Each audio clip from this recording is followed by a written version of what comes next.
मंडळी, तुमच्या गावात सध्या आनंदाचं वातावरण आहे का?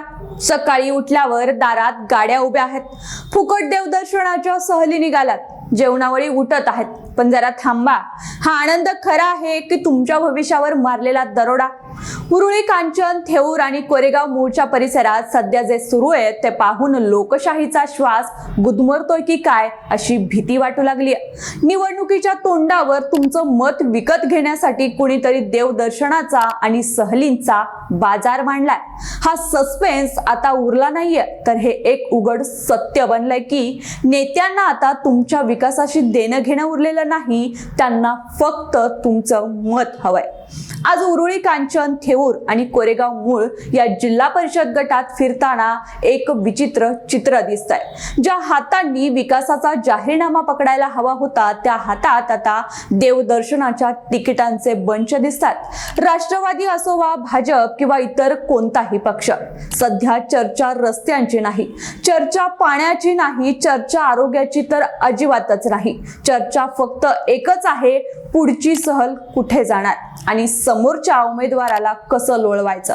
राजकारण हे लोकसेवेचं साधन असण्याऐवजी आता एकमेकांचा बँड वाजवण्याचा आणि एकमेकांना खिंडीत पाडण्याचा वैयक्तिक आखाडा बनलाय. जिल्हा परिषद म्हणजे ग्रामीण भागाचं मिनी मंत्रालय, जिथून तुमच्या शेताला पाणी मिळतं, तुमच्या मुलांच्या शाळा चालतात आणि तुमच्या गावातील आरोग्य केंद्र उभी राहतात.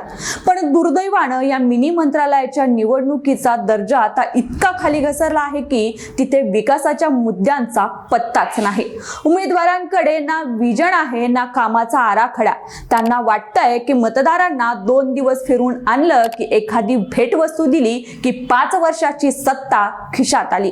हा केवळ मतदारांचा अपमान नाही, तर लोकशाहीच्या पवित्र संकल्पनेचा गळा घोटण्याचा प्रकार आहे. जरा विचार करा, शेवटच्या वेळी तुम्ही तुमच्या उमेदवाराला गावातील पिण्याच्या पाण्याबद्दल कधी जाब विचारला होता?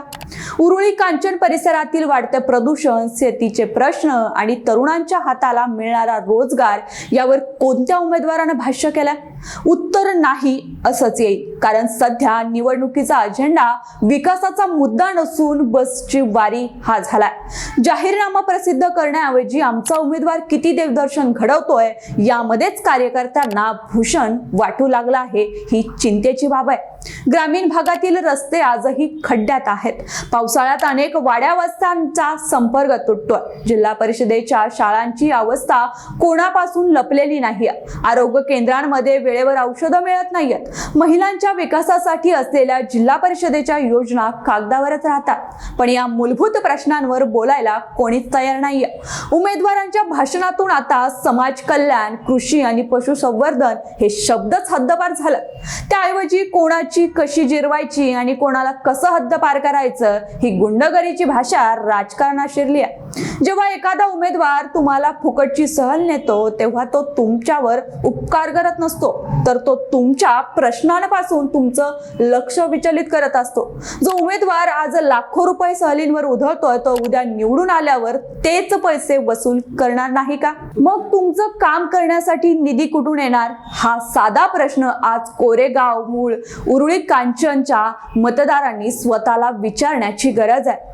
पैशाच्या जोरावर लोकशाही विकत घेण्याचे हे प्रयत्न भविष्यात आपल्याच पुढच्या पिढीसाठी घातक ठरणार आहेत. मंडळी, विशेष म्हणजे या निवडणुकीत ना कोणत्या पक्षाचा वचननामा समोर आलाय, ना कोणत्या नेत्याचा विकास आराखडा. मतदारांना काय हवं यापेक्षा मतदारांना कसं गुंतवून ठेवायचं यावरच जास्त संशोधन सुरू असल्याचं दिसतंय. लोकांच्या डोळ्यात धूळ फेकून सत्तेच्या खुर्चीपर्यंत पोहोचण्याचा हा मार्ग अत्यंत सोपा झालाय, पण या मार्गामुळे गावचा विकास मात्र कित्येक वर्ष मागे फेकला जातोय. रस्ते, वीज आणि पाणी या त्रिसूत्रीवर निवडणूक लढवण्याचे दिवस आता संपलेत की काय असाच प्रश्न पडू लागलाय. शेतकरी आज संकटात आहे. कधी आसमानी तर कधी सुलतानी संकट त्याच्या पाचवीलाच पोहोचलेले आहेत. कृषी विभागाच्या योजना त्यांच्यापर्यंत पोहोचत नाहीयेत, पण निवडणुकीच्या रिंगणात उतरलेले हे भावी नेते शेतकऱ्यांच्या प्रश्नावर बोलायला तयार नाहीत. त्यांना फक्त मत हवं आहे आणि त्यासाठी ते कोणत्याही थराला जायला तयार आहेत. देवदर्शन घडवून पुण्य मिळेल की नाही माहित नाही, पण लोकांच्या गरजांचा बाजार मांडल्याचं पाप मात्र नक्कीच लागतंय। जागरूक मतदारांनी आता गप्प राहून चालणार नाही। जर उमेदवार तुम्हाला सहलीला घेऊन येत असेल तर त्याला ठामपणे विचारा, साहेबांच्या गावातल्या शाळेचं छप्पर कधी दुरुस्त होणार? जर तो तुम्हाला भेटवस्तू देत असेल तर त्याला विचारा, आमच्या शेतीला बारमाही पाणी कधी मिळणार? जोपर्यंत सामान्य माणूस हे प्रश्न विचारत नाही तोपर्यंत हे सहलीचं राजकारण थांबणार नाही। तुमचं एक मत हे केवळ एक कागद किंवा बटन नाही, तर ते तुमच्या मुलांच्या भविष्याची किल्ली आहे। दुर्दैवाची गोष्ट अशी आहे की सुशिक्षित लोकही या प्रबलांना बळी पडताना दिसतात। फुकट मिळतंय तर काय हरकत आहे, ही मानसिकता लोकशाहीसाठी सर्वात मोठा धोका आहे।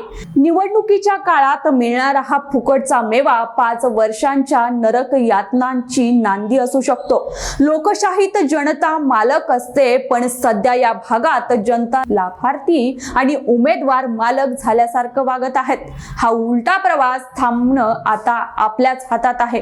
गावचा विकास हा केवळ इमारती उभ्या करण्यात नसतो, तर तो तिथल्या माणसांच्या जगण्याचा दर्जा सुधारवण्यात असतो। पण उरुळी, कांचन, थेऊर, कोरेगाव मूळ गटात सध्या माणसांच्या जगण्यापेक्षा त्यांच्या मतांच्या किमतीवर चर्चा सुरू आहे। कोणत्या वॉर्डात किती खर्च करायचा आणि कोणाला कसं फोडायचं याचं गणित मांडणारे नेते विकास काय करणार? ज्यांच्या राजकारणाची सुरुवातच भ्रष्ट मार्गाने होते त्यांच्याकडून पारदर्शक कारभाराची अपेक्षा करणं चुकीचंच ठरेल। येणाऱ्या काळात परिस्थिती आणखीनच गंभीर होण्याची शक्यता आहे। निवडणुका जशा जशा जवळ येतील तसतसा प्रबलांचा पाऊस वाढेल। पण लक्षात ठेवा, हा पाऊस तुमच्या हिताचा नाही, ही फक्त एक मोहजाळ आहे। तुमच्या हक्काचा विकास तुमच्यापासून हिरावून घेतला जातोय आणि त्या बदल्यात तुम्हाला काही दिवसांची मौज मजा दिली जाते।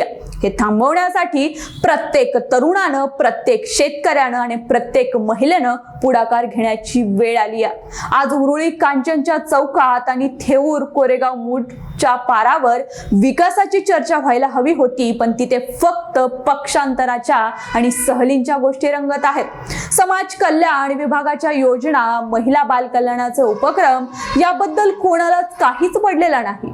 जिल्हा परिषदेचा निधी कुठे जातो आणि तो कसा वापरला जातो याचं ऑडिट जनतेनं मागण्याची वेळ आली आहे। अन्यथा हे मिनी मंत्रालय फक्त काही धनदांगड्यांच्याच हातातील खेळणं बनून राहील। मंडळी, लोकशाहीत बदल घडवण्याची ताकद तुमच्या बोटात आहे। पैशाचा जोर आणि सहलीचा मोह एका बाजूला आणि तुमच्या गावचा विकास दुसऱ्या बाजूला, अशा कात्रीत आज मतदार सापडला आहे। पण जर आपण या दिखाऊ उपक्रमांना भुललो तर उद्या तक्रार करण्याचा अधिकार आपण गमावून बसू। जागरूक व्हा, प्रश्न विचारा आणि जो विकासाची भाषा करेल, जो तुमच्या अडचणी धावून येईल त्यालाच संधी द्या। मंडळी, यावर तुमचं मत काय आम्हाला कमेंट बॉक्समध्ये नक्की सांगा। धन्यवाद।